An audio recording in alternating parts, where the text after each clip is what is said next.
إلى حضرة النبي مصطفى رسول الله صلى الله عليه وسلم وكافة الأنبياء والمرسلين ولجميع المسلمين والمسلمات والمؤمنين والمؤمنات كرام الفاتحة. أعوذ بالله من الشيطان الرجيم. بسم الله الرحمن الرحيم. الحمد لله رب العالمين الرحمن الرحيم مالك يوم الدين.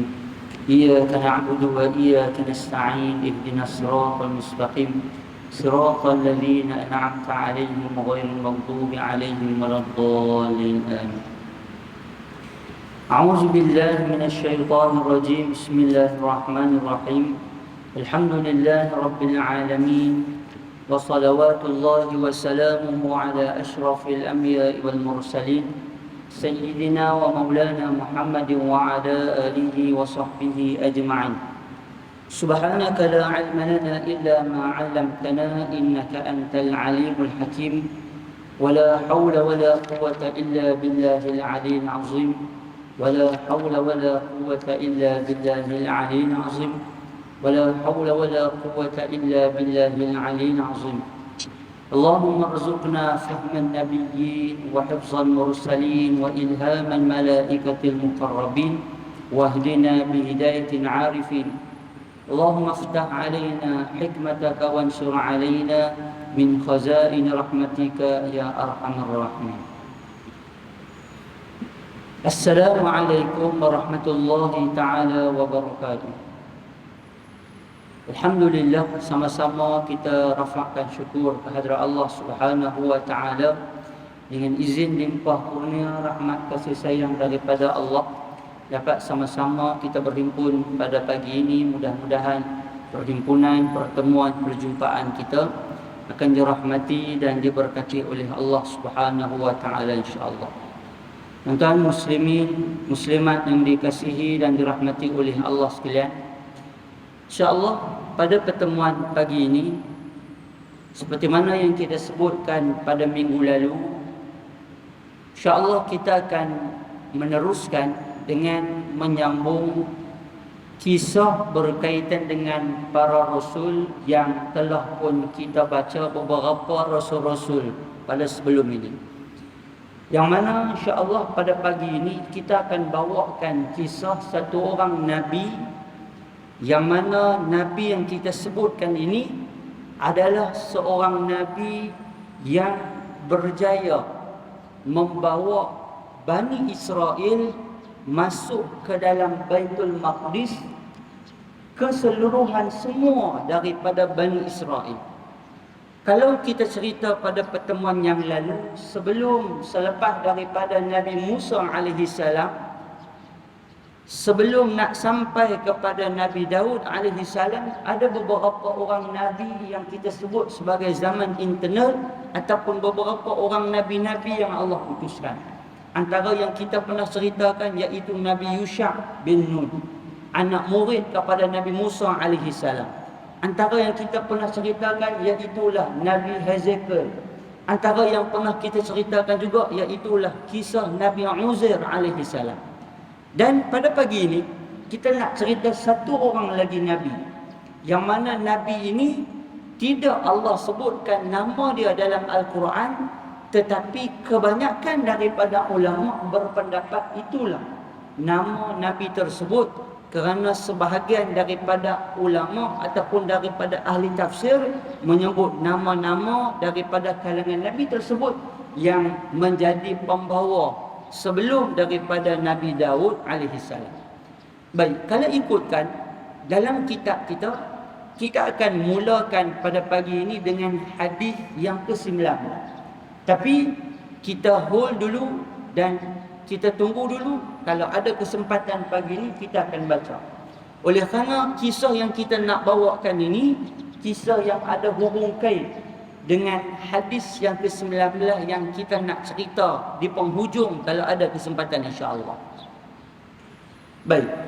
Tuan-tuan, nabi yang kita maksudkan adalah Nabi Allah Samuel, ataupun dalam tafsir menyebut Syamun ataupun Shamwell. Shamwell macam tu lebih kurang pakai tak dia punya eja dia tu. Kalau bahasa Inggeris kita disebut Samuel. Bahasa Inggeris kata disebut someone. Baik, dalam Quran bermula pada surah Al-Baqarah ayat 246, Allah Subhanahu wa taala rekod dan Allah ceritakan benda ni kepada kita. Tuan-tuan, sebab itu uniknya Al-Quran. Allah Subhanahu wa taala banyak kisahkan daripada kisah orang-orang terdahulu, yang mana satunya boleh kita ambil pengajaran, dan kita juga boleh mengambil cerita yang begitu hebat yang Allah rakamkan dalam Al-Quran daripada kisah orang-orang terdahulu. Baik, mari sama-sama kita tengok apa yang Allah Subhanahu wa taala sebut dalam Al-Quran. A'udzu billahi minasyaitonir rajim. Alam tara ila A'udzu billahi minasyaitonir rajim. Bismillahirrahmanirrahim. Allah Subhanahu wa taala sebut pada ayat 246, Allah Subhanahu wa taala menyebut, alam tara ilal mala'i min bani Israil min ba'di Musa iz qalu li nabiyhimul ib'ath lana malikan nuqatil fi sabilillah iz qala li nabiyyin lahum ib'ath lana malikan nuqatil fi sabilillah. Baik, tuan-tuan tengok, lagi kita baca sambungan. Allah Subhanahu wa taala cerita, tuan-tuan, apa yang berlaku. Allah Subhanahu wa taala sebut kepada nabi kita, Allah taala kata, alam tara ilal mala'i min bani Israil. Allah taala kata, tidakkah kamu memperhatikan kepada para pemuka, ketua-ketua daripada kalangan Bani Israel. Tuan-tuan, yang ni cerita ketika mana Bani Israel ni masih lagi berada di padang teh. Sebahagian besar daripada mereka, sebahagiannya dah berjaya dibawa keluar oleh Nabi Samuel, oleh Nabi Yusha, tapi sebahagiannya masih lagi, banyaknya masih lagi berada di padang teh. Apa mereka kata? Mereka kata, sebahagian daripada pembesar Bani Israel, mereka kata apa?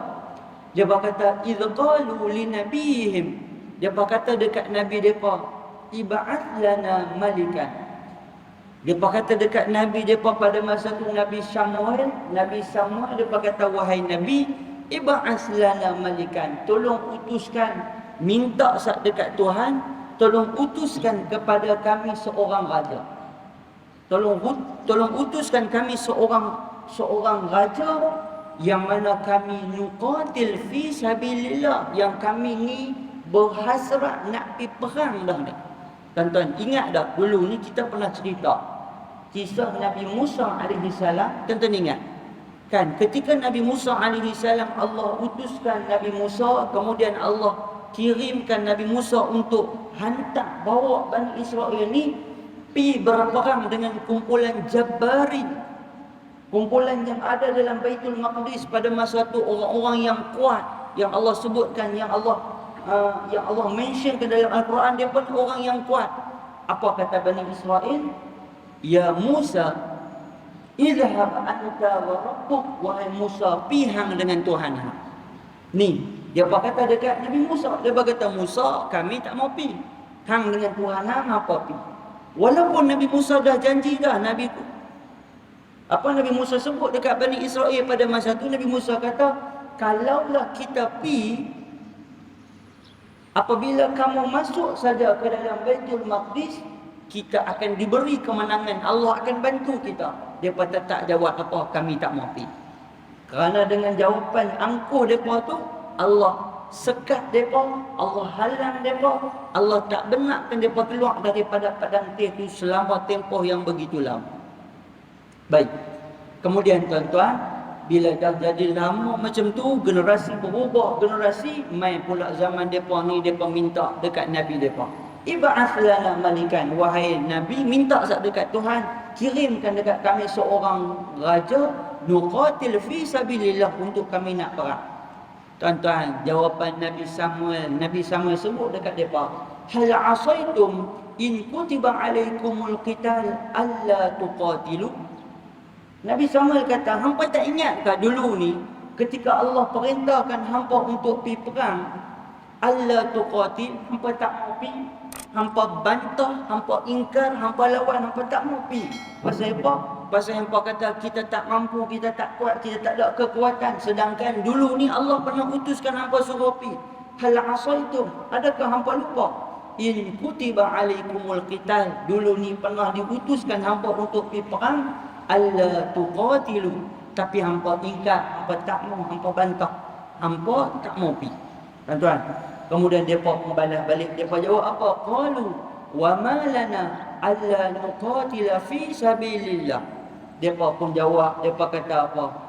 Depa kata, dan tidaklah kami pada hari itu, tidaklah kami pada hari itu nak untuk pergi perang, melainkan kami ni dihalang.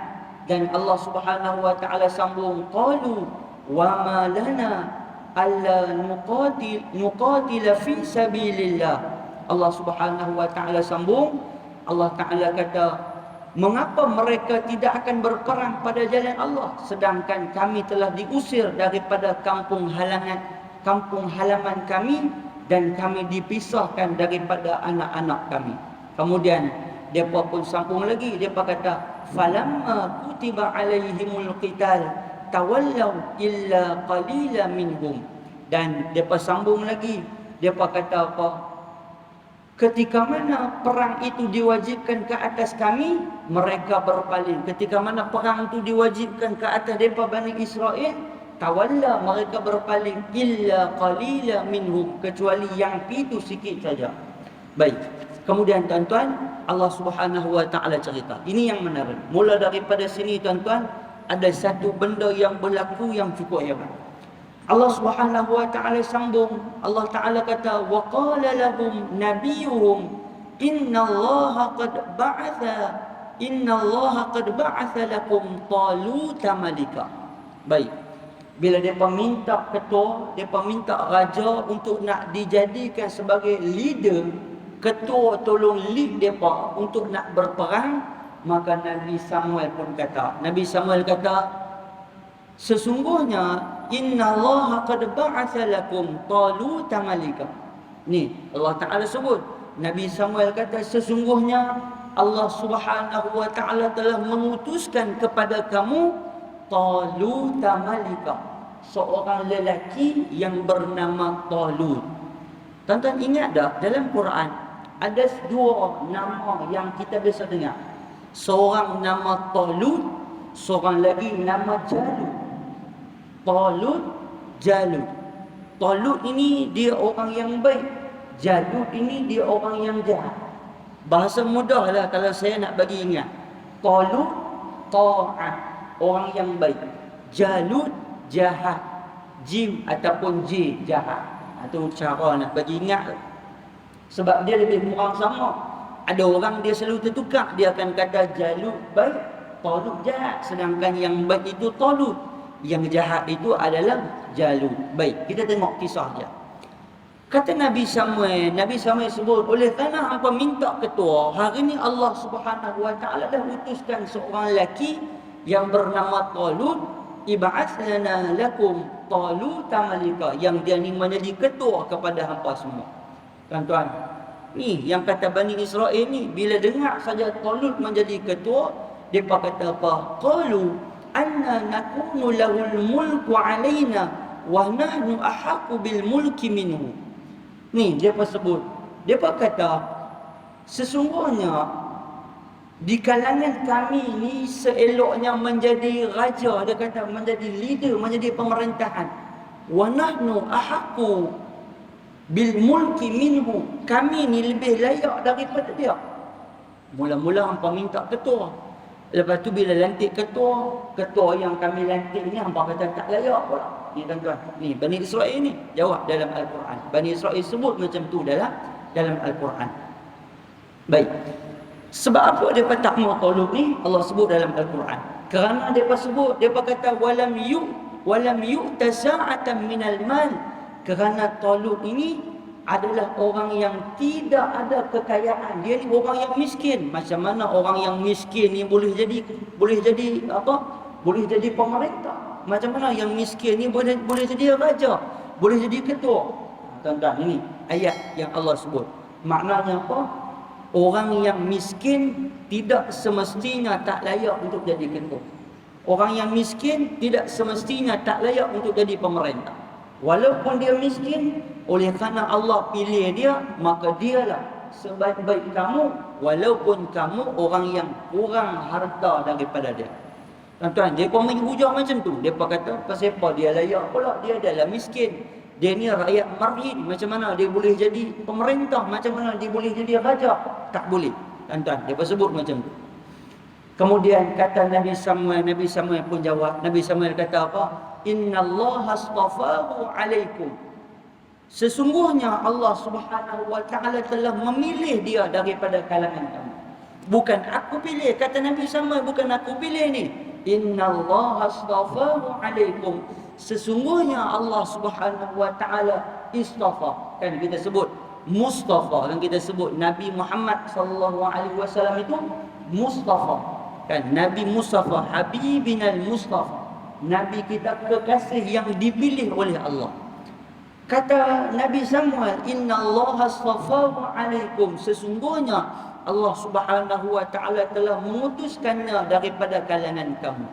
Wa zadahu bastatan fil ilmi wal jismi.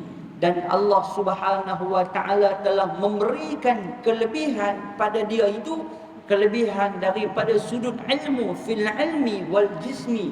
Dia ni ada kekuatan daripada sudut ilmu, pengetahuan, dan juga wal jismi, dan dia ni ada kekuatan daripada sudut fizikal, sudut fizik dia, dia ni orang yang lebih daripada hampa semua. Maknanya Allah beri kekuatan kepada dia. Wallahu yu'ti mulkahu man yasha wallahu wasi'un alim. Tuan-tuan, ayat ni kena pegang elok. Kata Allah Subhanahu wa taala, sesungguhnya Allah memberikan kerajaan, Allah memberikan pemerintahan, Allah memberikan kepimpinan man yasha kepada siapa yang Allah kehendaki. Tuan-tuan, Allah nak bagi kepada siapa pun ikut suka Allah. Man yasha, siapa yang Allah kehendaki, Allah akan bagi. Tak kira siapa dia tu, Allah akan bagi. Wallahu wasi'un alim. Sesungguhnya Allah amat luas maha pengetahuan. Baik. Kemudian tuan-tuan, Nabi Samuel juga sebut.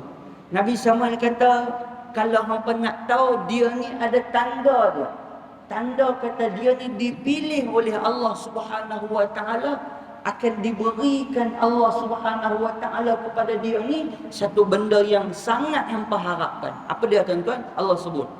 Allah Taala kata, wa qala lahum nabiyuhum inna ayata mulkihi ayyatiyakumut tabuta fihi sakinatum mir rabbikum wa baqiyatum mimma taraka alu Musa wa alu Harun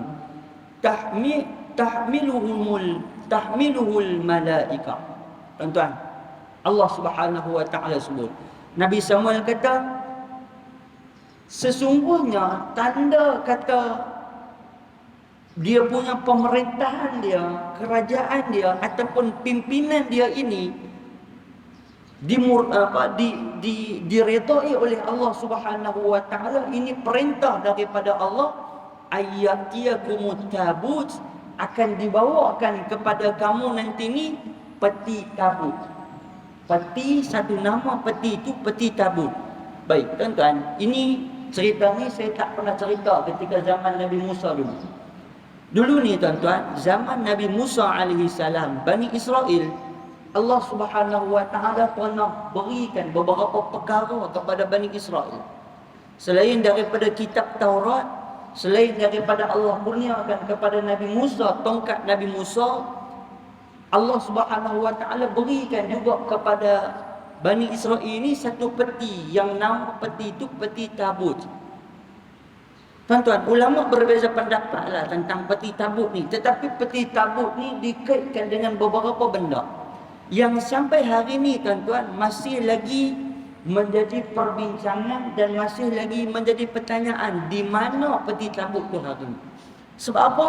Dalam peti tabut itu ada beberapa perkara yang Allah Subhanahu wa taala simpan ataupun yang Allah Subhanahu wa taala letakkan dalam dia. Dalam Quran Allah Ta'ala sebut, Allah Ta'ala kata, fihi sakinatum mir rabbikum. Dalam peti tabut itu adanya ketenangan yang Allah Subhanahu wa Ta'ala akan bagi. Siapa yang pegang peti tabut, yang pada dia ada peti tabut, dia akan mendapat ketenangan, kata Allah Subhanahu wa Ta'ala.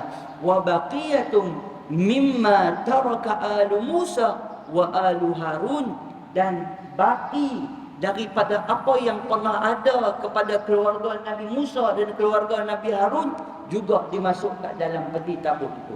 Sebagian ulama dalam tafsir Ibnu Katsir disebutkan dalam peti tabut itu ada apa tuan-tuan? Adanya tongkat Nabi Musa alaihi salam.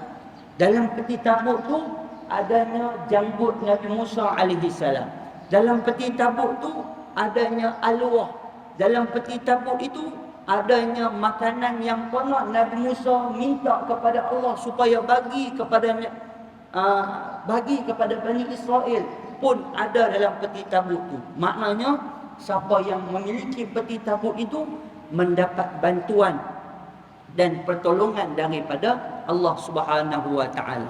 Tuan-tuan, hari ini sebahagian yang berpendapat hari ini peti tabut tu wallahu alam tak tahu ada di mana. Ada yang mengatakan hari ini adanya peti tabut tu dekat orang orang Yahudi. Ada yang mengatakan ada pada orang Yahudi, ada yang katakan ada dekat orang Kristian. Ada yang mengatakan peti tabut tu hari ini ada dekat gereja yang paling besar hari ini di mana ni? Di Itali. Dekat dengan Vatican City, satu negara juga. Dalam negara ada negara paling kecil apa dia? Vatican City. Dalam tu ada gereja Rom di sana, ada sebahagian mengatakan di sana ada. Wallahu a'lam. Dan kita pun benda tu sebenarnya tak perlu bincang panjang. Sekadar kita tahu dan kita yakin kata benda tu dulu ada dan benda tu tak menjadi masalah pun bagi kita orang-orang Islam hari ini. Kita tidak ada hubung kerabat pun, melainkan cukup dengan kita faham saja. Baik, tuan-tuan, peti tabut ini Allah Subhanahu wa Ta'ala jadikan, Allah turunkan kepada Bani Israel, sehingga Allah Ta'ala kata Talut ini dia dipilih sehingga pada masa tu Allah turunkan kepada dia semula. Peti tabut tu pernah hilang, kemudian peti tabut itu dikembalikan balik. Tahmiluhul malaikah, yang mana peti tabut ini dibawa turun oleh malaikat di hadapan mereka. Tuan-tuan, bayangkan Bani Israel minta ketua daripada Talut, Allah bagi ketua. Kemudian minta pula tanda kata kerajaan Talut ini diterima oleh Allah Subhanahu wa Ta'ala, turunnya peti tabut buat main dekat depa. Tuan-tuan, kira masa tu kerajaan depa, kekuatan depa ataupun daripada tentera-tentera depa ni memiliki kekuatan kerana ada peti tabut. Baik. Kemudian tuan-tuan, Allah Subhanahu wa Ta'ala cerita. Baik, ini Allah nak mula cerita bagaimana pergerakan tentera Talut bersama dengan tentera dia bergerak untuk nak pi buat serangan dekat mana? Dekat Baitul Maqdis ataupun di sekitar kawasan Baitul Maqdis pada masa itu. Dalam Quran Allah Subhanahu wa Ta'ala sebut, "Falamma fasala Talut bi junudihi qala innallaha mubtaliikum binahrin faman syariba minhu falaysa minni." Baik. Talut tuan-tuan dia bawa jumlah tentera yang ramai. Sebahagian mengatakan hampir berapa puluh ribu orang dia bawa tuan-tuan. Perjalanan daripada Padang Teh nak sampai ke Baitul Maqdis ni bukan sikit punya jarak. Jarak dia cukup panjang. Dengan jumlah yang ramai dia bawa tentera tuan-tuan. Tiba-tiba bila sampai satu tempat untuk nak lintas, sampai satu tempat yang ada sungai, dia berhenti di situ. Tuan-tuan, ketika mana Nabi Samuel ni Talut ni bawa tentera berhenti sampai dekat sungai tu, masa tu Talut sebut satu perkataan. Disebutkan dalam Quran, Allah Ta'ala kata, "Faman syariba minhu falaysa minni." Talut kata, "Wahai tentera-tenteraku, hari ini kita dah sampai di sini, jangan siapa pun berhenti, jangan siapa pun minum daripada air sungai yang ada di situ. Tuan-tuan, bayangkan tentera ni dah penat berjalan, jauh pula daripada padang teh, dekat nak sampai dah. Tiba-tiba dekat-dekat nak sampai, singgah satu sungai. Sampai dekat sungai tu, Talut kata jangan minum. Tuan-tuan bayangkan, tentera yang begitu ramai jumlah ni, mesti pula kalau boleh nampak air ni, duk kira nak terjun. Bukan takkan nak minum, duk kira nak terjun lah kalau boleh. Nak turun tu, nak terjun, kira lain macam. Tiba-tiba Talut buat keluar arahan, faman syariba minhu falaysa minni. Siapa yang minum daripada air sungai, dia bukan daripada kalangan tentera aku. Kecuali Talut kata apa? Kamu tak boleh minum. Kecuali kamu boleh minum ni lebih kurang macam tu je. Lebih kurang satu tapak tangan aja, ataupun satu cedok daripada tangan kamu aja kamu boleh minum. Ni duk bancuh buat teh air, buat teh tarik, buat kopi lah, apa duk bancuh apa lah. Yang tu karut. Yang tu dia akan jadi lam. Baik. Fasharibu minhu illa qalila. Maka ramailah daripada mereka yang minum, kecuali sikit je yang tak minum. Daripada sekian jumlah punya ramai, tuan-tuan, ramai daripada mereka minum. Illa qalilan minhu. Kecuali sikit je mereka tak minum. Tuan-tuan, daripada ramai-ramai itu, ramai yang minum, kecuali yang tak minum tu hanya sikit saja. Sikit je yang tak minum, yang lain semua minum. Tuan-tuan, bayangkan dengan jumlah tentera yang ramai. Baik. Sebagian ulama berpendapat, sebab apa Talut buat macam tu? Ada yang mengatakan, pasal apa Talut buat macam tu? Talut ni kejam lah, apalah. Dah. Sebenarnya Talut ini Allah Subhanahu Wa Taala, dia ni pilihan Allah, dan dia ni dipimpin oleh Allah Subhanahu Wa Taala, ada wahyu. Talut ni dia tak mau tentera dia tu berlengah-lengah, berlambat-lambat di situ. Dia tahu tempat sungai itu adalah tempat strategik. Kalau dia berehat lama, duduk lama di situ, nanti tentera musuh, pihak musuh akan ambil kesempatan dekat tentera dia. Oleh kerana tu Talut kata, kita tak boleh lama di sini. Hampa nak minum boleh, tapi hampa boleh minum tu dalam Quran Allah Ta'ala sebut ghurfatan biyadih. Hampa boleh minum tu sikit aja. Daripada satu celup aja, daripada tangan hampa tu sikit aja. Tiba-tiba tuan-tuan, minum tu ramai pula. Fasharibu minhu illa qalila. Minum tu ramai, kecuali yang tinggal tu sikit saja. Tuan-tuan, maka pada masa tu Talut pun sebut, Talut kata, siapa yang minum, jangan ikut aku, melainkan yang tak minum saja ikut aku. Tuan-tuan bayangkan, nak pergi lawan dengan tentera Jabarin ni, tentera yang kuat ni, bawa jumlah ramai dah, tiba-tiba minum pula air. Talut kata dekat tentera dia, siapa yang minum duduk diri sebelah, yang tak minum sila ikut aku.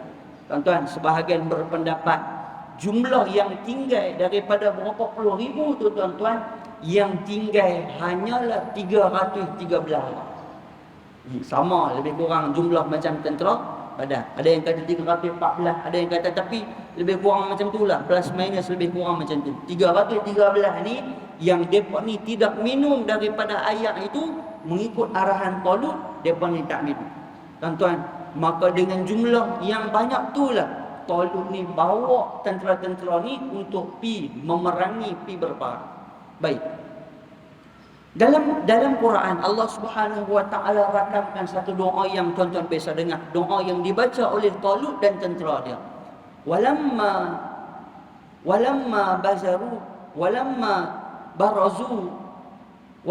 barazu li julud wa junudihi qalu rabbana afriq alaina sabran wa thabbit aqdamana wansurna 'alal qaumil kafirin.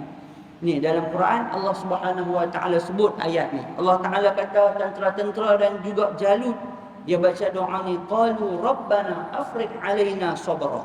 Ya Allah, ya Tuhan, titikkan dalam hati kami ni, masukkan dalam hati kami ni sifat kesabaran, limpahkan dalam hati kami ni sifat sabar. Bukan senang ni nak boleh sabak dalam medan perang. Bukan senang nak boleh sabak dengan arahan ketua. Bukan senang nak boleh sabak dengan segala mehnah ujian semasa nak perang ni, bukan senang. Afriq alaina sabran, tolong beri limpahkan kesabaran kepada kami. Wasabbit aqdamana, dan kuatkan, tetapkan pendirian kami. Wansurna 'alal qaumil kafirin, dan menangkan kami ke atas orang-orang yang bukan Islam, orang kafir. Tuan-tuan, ini disebut dalam Al-Quran. Kemudian tuan-tuan, Allah Subhanahu wa taala cerita.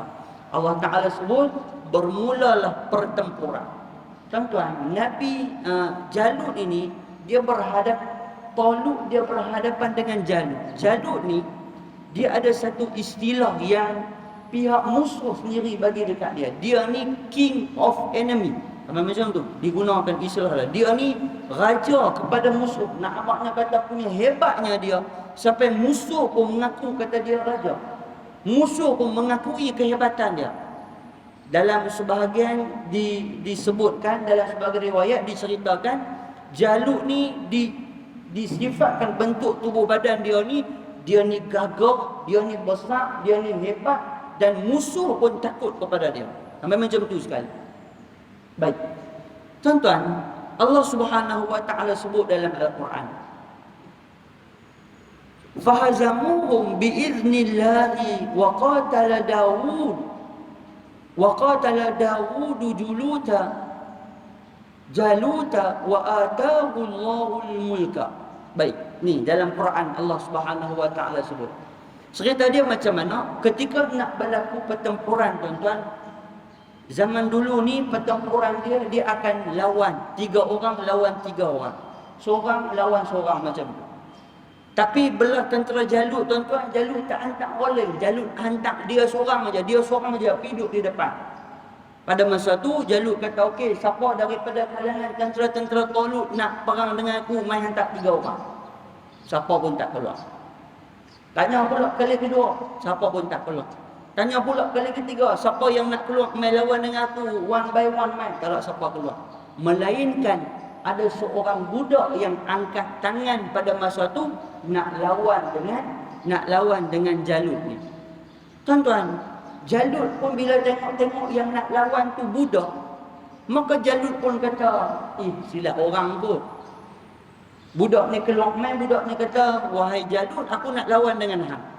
Budak ni tuan-tuan, badan kecil, masih lagi dalam keadaan remaja macam tu, bukanlah sebaya dengan dewasa hak ada yang main nak perang ni. Jalut kata, hang ni budak lagi, pergi balik ke SPM dulu lah. Macam tu lah bahasa kita. Maksudnya nak abang kata, hang ni kecil lagi, balik ngaji dulu lah kata. Kan? Budak ni kata apa? Kalau singa pun aku boleh tumbangkan, apatah lagi hang. Tuan-tuan, Jalut pun berasa tercabar juga. Bila budak ni kata, aku boleh tumbangkan singa, hang apatah lagi. Tuan-tuan, maka pada masa tu mulalah pertempuran. Sebahagian mengatakan budak ni pun bila nak pergi lawan dengan Jalut, dipakaikan kat dia baju perang. Elok buh baju perang, tuan-tuan. Budak bila buh baju perang ni, dia jadi merendam. Baju perang berat, dia jadi merendam. Jalut kata, tak apa, aku bagi peluang lagi, aku nak tukar orang lain, silakan. Ni, Jalut duk pemain budak tu. Tuan-tuan, bila nak mula pertempuran, dalam sebahagian riwayat, dalam tafsir Ibnu Katsir juga ada menceritakan, bersama dengan budak ini ada satu alat yang digunakan dalam perang. Budak ni dia bawa satu alat yang mana alat tu dia boleh masukkan batu dekat alat tu, kemudian batu tu dilempar menggunakan alat. Kalau kita hari ni apa dia? Kita kata terbih. Kalau kita hari ni kita kata terbih. Kita kata lebih kurang macam terbih. Saya tak kata terbih, tapi dia punya apa? Bentuk dia tu, gambaran disebutkan dalam tafsir tu lebih kurang macam tu. Kalau dulu ni, tentera-tentera dulu ni, dia ada satu alat yang digunakan untuk lempak batu. Tuan-tuan pernah tengok dalam perang dulu ni, dia macam nak kena tambak dengan apa? Dengan tali, bubuh batu, lepas tu macam yang tu dia panggil manjanit. Bahasa Arab yang tu dipanggil manjanit, memang digunakan dalam peperangan, direka, letakkan benda-benda batu-batu berat, daripada benda tu dia lempak. Dalam Quran, dalam tafsir disebutkan budak ni dia bawa satu alat alat tu boleh masukkan batu dan batu tu dilempar menggunakan benda. Ataupun mudah kita nak bagi faham lah, walaupun betul tak betul wallahu alam, mudah kita nak bagi faham, budak tu dia bawa terbih, bawa lastik ni dalam perang. Bawa lastik dalam perang ni, bawa terbih dalam perang. Tuan-tuan, ketika mana nak mula peperangan, budak ni pun tarik dia punya lastik terbih dia tu, kena tepat di tengah-tengah kepala Jalut jatuh. Yang kebetulan pula tempat kelemahan Jalut tu memang berada di tengah-tengah kepala dia. Tuan-tuan, tak sempat Jalut bangkit, budak ni penggai kepala Jalut, dan kemenangan milik kepada tentera Talut yang budak ini telah membunuh ketua daripada Jalut. Tuan-tuan, tentera Jalut pada masa tu tengok budak ni boleh bunuh Jalut, ketua mereka yang digeruni, yang ditakuti, yang begitu mereka kagum. Tiba-tiba budak boleh bunuh. Mereka kata kalau budak ni bunuh, tentera-tentera mereka nak baki-baki kawan-kawan dia, betul lagi. Maka mereka menyerah diri. Tuan-tuan, siapa dia budak itu? Budak itu adalah Nabi Daud alaihissalam. Itu yang kita nak cerita tu yang panjang. Jadi budak itu siapa dia? Budak itu adalah Nabi Daud alaihissalam. Seorang budak yang Allah Subhanahu wa taala sebut wa atahul mulka wal hikmata wa 'allamahu mimma yasha. Allah Subhanahu wa taala sebut, Allah Subhanahu wa taala kata Allah memberikan kepada Daud itu kerajaan, wal hikmah, kebijaksanaan, wal ilm, keilmuan, mimma yasha, daripada apa yang dia kehendaki. Maksudnya Allah Subhanahu wa taala bagi segala-galanya kepada Nabi Daud alaihi salam. Sehingga kan Allah Subhanahu wa taala telah memberi kemenangan kepada Nabi Daud dan juga kepada tentera Talut, menumbangkan kerajaan yang begitu lama yang duduk dalam kawasan Baitul Maqdis pada masa itu. Baik, tuan-tuan yang dikasihi dan dirahmati oleh Allah sekalian. Jadi tuan-tuan, Allah Subhanahu wa taala sebut dalam Al-Quran, di situlah kata ulama permulaan bagaimana Allah Subhanahu wa taala memilih Nabi Daud alaihi salam sebagai nabi, dan bermula zaman Nabi Daud alaihi salam lah. Zaman Nabi Daud ini zaman yang Nabi Daud membawa semua daripada kalangan Bani Israel masuk ke dalam Baitul Maqdis secara berkumpulan ataupun secara bangsa, state nation ataupun buat main ni secara berkumpulan. Maksudnya dibina negara dibina negara Israel itu, ataupun pada masa tu Bani Israel masuk pada masa tu dalam keadaan berbangsa-bangsa yang mai daripada Nabi Daud alaihi salam. Baik, tuan-tuan yang dikasihi dan dirahmati oleh Allah sekalian. Jadi tuan-tuan, saya rasa saya nak cerita sampai takat tu, sebab kalau kita sambung cerita dia jadi tak seronok. Untuk pertemuan akan datang, saya nak bawakan kepada tuan-tuan apa yang ada dalam kerajaan Nabi Daud alaihi salam, dan apa yang Nabi Daud alaihi salam buat, dan apa kelebihan yang Allah Subhanahu wa taala bagi kepada Nabi Daud alaihi salam.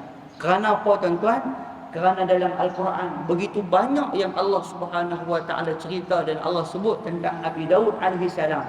Dan yang menariknya, ketika Nabi Daud alaihi salam masih lagi ditampuk pemerintahan dia, pada masa itu main pula anak Nabi Daud alaihi salam, iaitulah Nabi Sulaiman alaihi salam, yang mengembangkan lagi kerajaan, dan ada lagi beberapa perkara yang Allah kurniakan kepada Nabi Sulaiman alaihi salam melebihi kepada Nabi Daud alaihi salam, yang insya-Allah kita akan sebut pada pertemuan yang akan datang insya-Allah.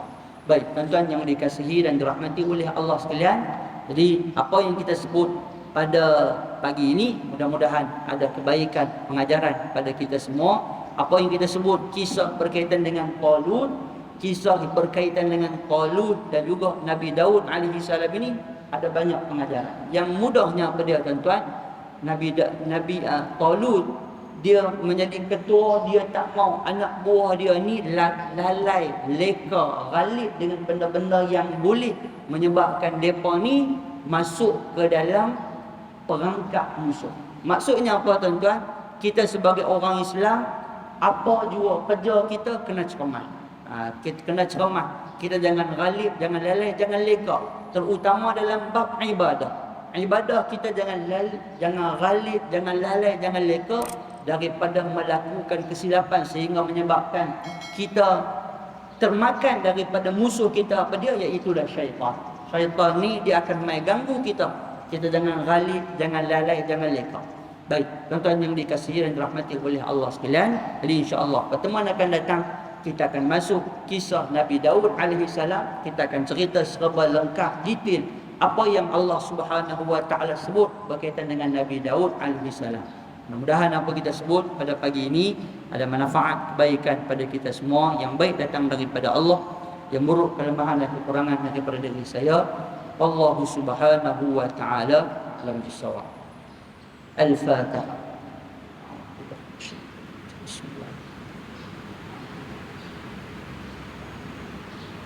Iyyaka na'budu wa iyyaka nasta'in. Ihdinas siratal mustaqim.